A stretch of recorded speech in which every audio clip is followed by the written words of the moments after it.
Bab 800, Bibi bergaun darah. Bibi bergaun darah. Sander Ye tercengang saat melihat bibinya berjalan keluar. Kenapa bibinya berubah menjadi gaun berdarah lagi? Siapa yang memprovokasi dia? Tidak, siapa yang bisa memprovokasi dia? Seharusnya tidak mungkin. Kepala Sander Ye sedang berdengung saat ini. Pagoda kecil tiba-tiba berkata dengan suara gemetar, gaun berdarah, gawat.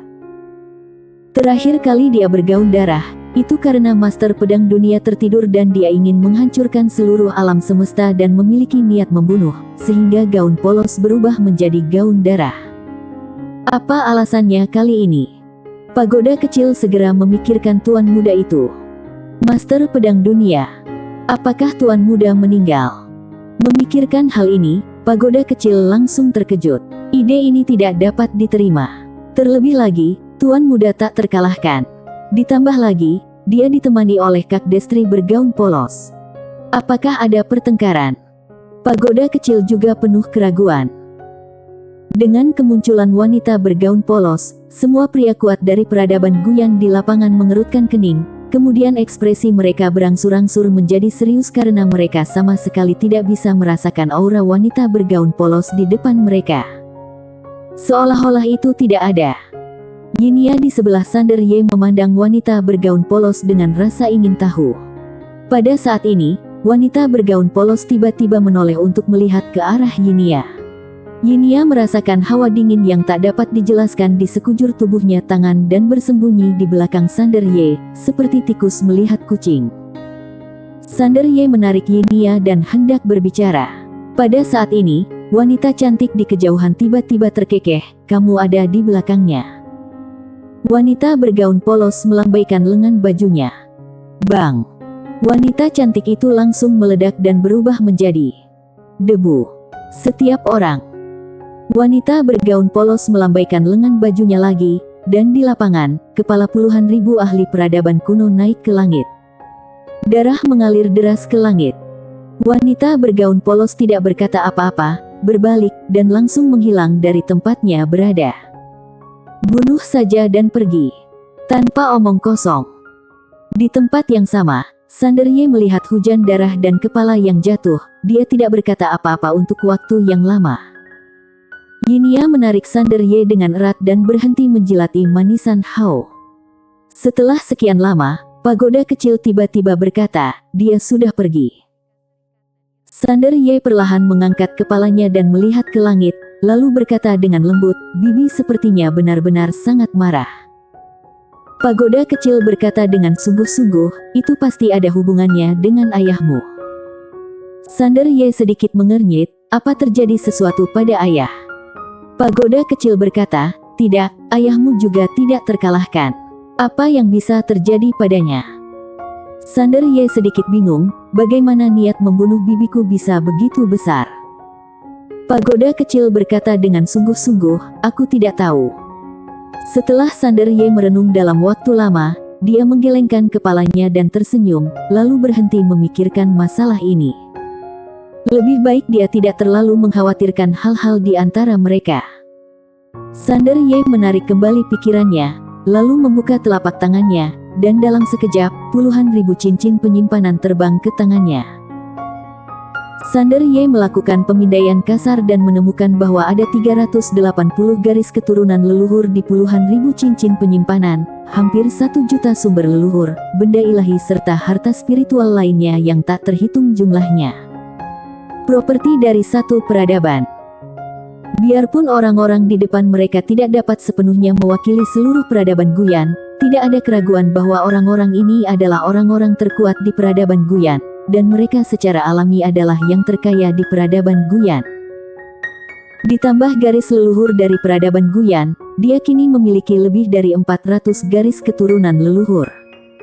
Orang kaya sejati. Sekarang kekayaannya mungkin hanya bisa ditandingi putih. Memikirkan putih, Sander Ye tiba-tiba berkata dengan lembut, tiba-tiba aku merindukan putih dan Eria. Aku tidak tahu apakah mereka baik-baik saja sekarang atau apakah mereka diintimidasi. Pagoda kecil berkata pelan, kamu harus lebih mengkhawatirkan dirimu sendiri. Sander Ye tertawa. Seolah merasakan sesuatu, Sander Ye menoleh untuk melihat Yinia di sampingnya. Ada yang salah dengan suasana hatinya. Sander Ye bertanya dengan lembut, ada apa? Yinia perlahan mengangkat kepalanya untuk melihat ke arah Sander Ye. Dia ragu-ragu sejenak, dan kemudian berkata, wanita tadi jauh lebih baik darimu. Ekspresi Sander Ye langsung membeku. Yinia menarik napas dalam-dalam, ketakutan masih terlihat di matanya. Aku belum pernah melihat orang sekuat itu. Sander Ye tersenyum dan berkata, seberapa kuat orang terkuat yang pernah kamu lihat sebelumnya? Yinia berpikir sejenak dan kemudian berkata, jauh lebih baik darimu. Wajah Sander Ye penuh dengan garis-garis hitam. Tidak bisakah kamu jangan membandingkannya denganku? Yinia berbisik, tapi aku hanya mengenalmu. Sander Ye terkejut sesaat, lalu tersenyum dan berkata, oke. Tiba-tiba, dia meraih tangan Sander Ye dan berkata, ayo kita menikah. Wajah Sander Ye bingung, apa? Yinia memandang Sander Ye dan berkata dengan serius, ayo menikah. Sander Ye. Yinia memandang Sander Ye dengan ragu, tidak boleh. Tenggorokan Sander Ye berguling, lalu dia berkata, kenapa kamu ingin menikah? Yinia berkata dengan serius, di alam semestamu, suami dan istri dihargai sebagai satu kesatuan, bukan? Sander Ye mengangguk, ya. Yinia tersenyum dan berkata, setelah kita menikah, bibimu juga akan menjadi bibiku. Benar, Sander Ye. Pagoda kecil. Yinia berkedip dengan mata besar, menantikannya, boleh. Sander Ye berpikir sejenak dan kemudian berkata, apakah karena ini? Yinia mengangguk, ya. Sander Ye tersenyum, kita akan membicarakannya nanti. Setelah berbicara, dia melihat sekeliling. Saat ini, kepala di kejauhan telah jatuh ke tanah. Puluhan ribu kepala berdarah tergeletak rapi di tanah. Di antaranya yang paling rendah adalah ranah Shinto. Tidak hanya itu, ada juga 100% keilahian dan pembuka jalan. Tapi, tidak ada seorang pun yang memiliki kekuatan untuk melawan di depan pedang itu. Sander Ye tiba-tiba berkata dengan lembut, Tuan Pagoda, menurut kamu seberapa kuat peradaban Tianxing? Pagoda kecil berkata, kenapa kamu tiba-tiba menanyakan hal ini? Sander Ye berkata dengan sungguh-sungguh, peradaban Tianxing adalah peradaban kosmik tingkat kelima. Aku sangat penasaran tentang ranah apa yang telah dicapai oleh master terkuat di peradaban kosmik mereka. Pagoda kecil berkata, jangan khawatir, kamu seharusnya akan bertemu mereka di masa depan. Sander Ye mengangguk, ya. Setelah mengatakan itu, dia berbalik dan melihat sekeliling, lalu menarik Yinia dan hendak pergi. Pada saat ini, ruang dan waktu di depannya tiba-tiba bergetar. Transmisi suara. Segera, wajah Sander Ye menjadi gelap. Nando Taya mengirimkan pesan bahwa sesuatu telah terjadi pada peradaban Asura. Sander Ye ragu-ragu sejenak, lalu berubah menjadi cahaya pedang dan naik ke langit.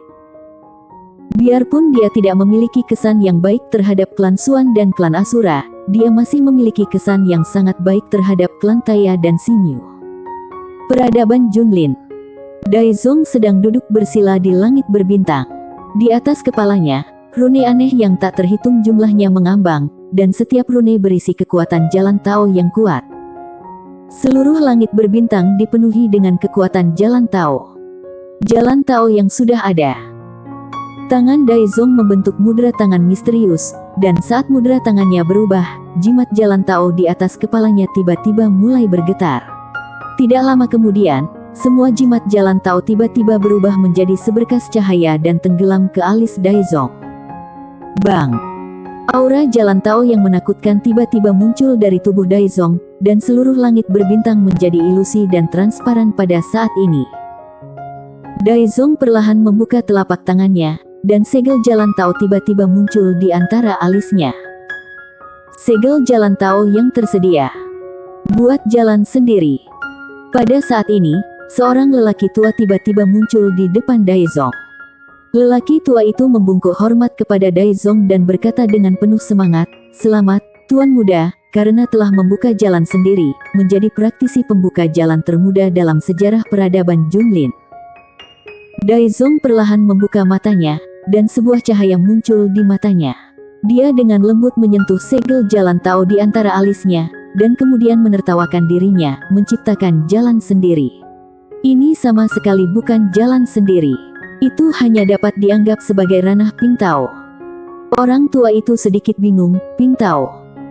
Daizong tidak menjelaskan, tapi bertanya, bagaimana kultivator pedang muda itu akhir-akhir ini? Orang tua itu berkata dengan suara yang serius. Kondisinya sangat buruk. Oh. Daizong memandang orang tua itu, bagaimana ceritanya? Orang tua itu berkata, sejauh yang aku tahu, banyak kultivator biasa yang misterius dan kuat sedang mencarinya. Terlebih lagi, aku baru saja mendapat kabar belum lama ini bahwa peradaban Guyan mengirim puluhan ribu master teratas untuk menemukannya. Kalau tiada keajaiban, dia seharusnya sudah mati sekarang. Daizong mengerutkan kening. Orang tua itu hendak berbicara, tapi pada saat ini, ruang dan waktu di depannya tiba-tiba bergetar sedikit. Setelah beberapa saat, orang tua itu tiba-tiba mengangkat kepalanya dan berkata dengan ngeri, semua master peradaban Guyan telah mati. Daizong sedikit menyipitkan matanya, semua mati. Ekspresi lelaki tua itu sangat serius, ya, kali ini dipimpin oleh penguasa peradaban Guyan. Ada 2 master yang membuka jalan sendiri, ada 9 keilahian 100% dan sisanya setidaknya 60% keilahian. Tapi, aku baru saja menerima kabar bahwa di dunia belahan, semua master dari peradaban Guyan telah mati, dan kepala mereka ditempatkan dengan rapi. Daizong berdiri perlahan, lalu berkata, bagaimana dengan master di dunia seberang? Orang tua itu berkata dengan sungguh-sungguh, dia juga telah mati. Kilatan keterkejutan melintas di mata Daizong. Dia tidak terlalu jelas tentang kekuatan peradaban Guyan, tapi dia sangat jelas tentang kekuatan master di dunia belahan itu, yang bahkan peradaban Junlin dan peradaban Asura tidak mau memprovokasinya. Bahkan yang itu juga mati. Setelah Daizong berpikir lama, dia berkata dengan lembut, adakah yang tahu kenapa dia meninggal? Orang tua itu menggelengkan kepalanya, aku tidak menemukannya, tapi sebelum itu, Tuan Ye muncul di dunia seberang, dan dia masih hidup. Dia sekarang menuju peradaban Asura. Daizong tiba-tiba terkekeh, aku tahu dia tidak sederhana, tapi aku tidak menyangka dia menyembunyikannya begitu dalam. Orang tua itu ragu sejenak, lalu berkata, Tuan muda, apakah maksud kamu semua orang di peradaban Guyan dihancurkan oleh orang-orang di belakang Tuan Ye? Daizong mengangguk, mungkin begitu. Orang tua itu berkata dengan suara yang serius, apakah Tuan Ye benar-benar dari peradaban alam semesta tingkat 4? Tapi sejauh yang kita tahu, hanya ada satu peradaban alam semesta tingkat 4 yaitu peradaban penyihir. Daizong melirik lelaki tua itu, lalu berkata, seberapa besar alam semesta ini? Peradaban Junlin kita telah menjelajahi alam semesta selama miliaran tahun, tapi sudahkah kita menjelajahi batas alam semesta? Alam semesta masih tak ada habisnya, di alam semesta tanpa akhir ini, apa yang aneh kalau ada peradaban kosmik kuat lainnya? Orang tua itu mengangguk, itu benar. Daizong tiba-tiba berkata, kamu baru saja mengatakan bahwa dia sedang menuju peradaban Asura. Orang tua itu buru-buru berkata, aku baru saja mendapat kabar bahwa peradaban Asura sepertinya telah berubah. Daizong mengerutkan kening, ada perubahan. Orang tua itu mengangguk, belum lama ini, kami menerima informasi dari peradaban Asura bahwa Tuan Muda Ye pernah ke peradaban Asura. Saat itu, peradaban Asura dan klan Suan merampok beberapa benda ilahi Tuan Muda Ye, termasuk peti mati darah. Daizong perlahan menggenggam tangannya, wajahnya sangat jelek, peradaban penyihir itu, rencana mereka. Setelah mengatakan ini, matanya perlahan tertutup. Saat ini, dia sangat menyesal membuat kesepakatan itu dengan pihak lain. Tentu saja, itu hanya sesaat. Karena apa yang didapatnya saat ini adalah sesuatu yang tidak pernah berani dia bayangkan, dan dia bisa melangkah lebih jauh. Orang tua itu berkata dengan suara yang serius, Tuan Muda, apa yang harus kita lakukan sekarang? Daezong berkata dengan tenang, tunggu dan lihat saja apa yang terjadi. Ketika Sanderye datang ke peradaban Asura, alisnya tiba-tiba berkerut. Bersambung.